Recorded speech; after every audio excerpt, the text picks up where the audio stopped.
Hey there, it's been over a month since we got the new minigame Leon Must Die Forever, and there is not a lot of talk about it as one would expect with the Resident Evil Extra game mode. I was really busy this past month and finally had the time to play this mode, and I see why people are not playing it that much for one simple reason.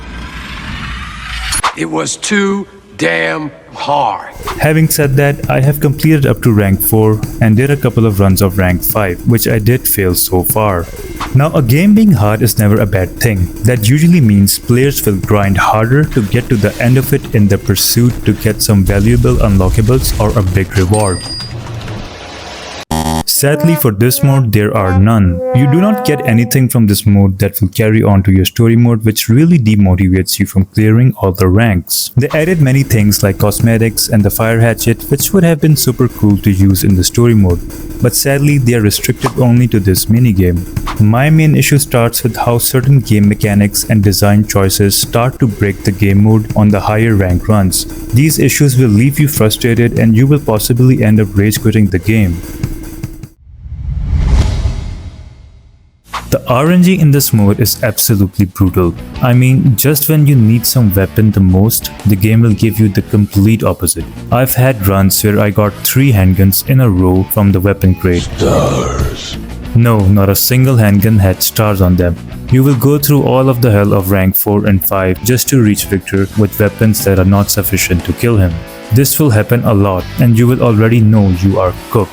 This is a big problem for this mode. For example, the fire axe or RPG you buy from your precious challenge points are never guaranteed to show up in the weapon box. I feel like the game should at least give you one guaranteed purchased weapon in your loot.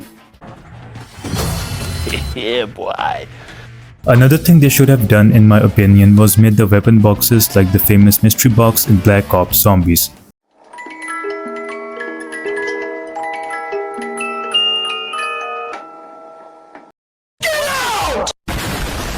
Now that was a really good example of how you do good RNG in a game.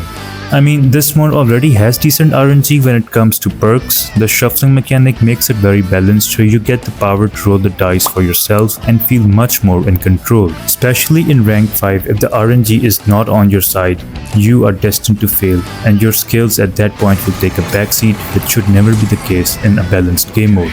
For example, I'm heading here to fight the Blisterbone and this is what I have. This is on rank 5. During this fight, my weapons literally were useless against the enemies and the Requiem without any stars is just awful.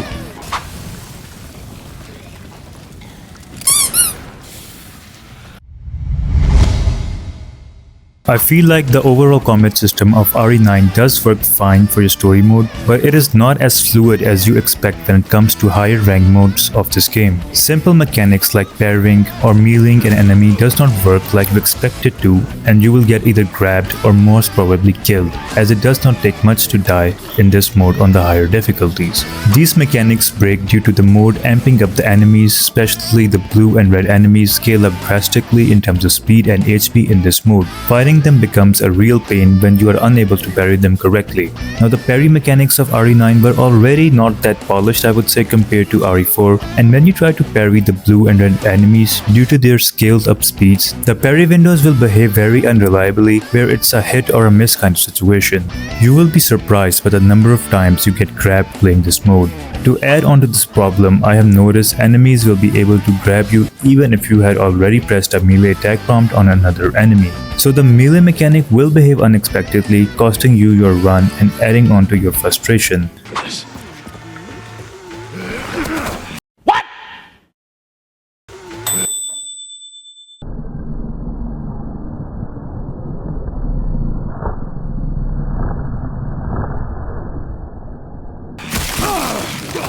Lastly, in terms of mechanics, is it me or the shotgun damage and bullet registration breaks time to time on random shotgun shots, especially when enemies are getting up from a down state. I've had shotgun barely doing any damage on zombies, which again is another mechanic that should always work flawlessly.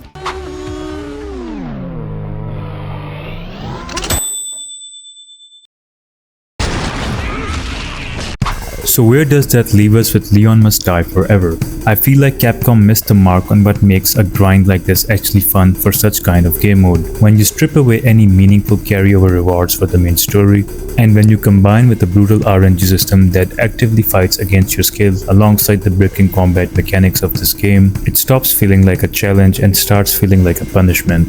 Until they balance the RNG, polish the parry windows, and give us a reason to actually suffer through these ranks, Leon Must Die Forever is going to remain exactly what it is right now, a ghost town.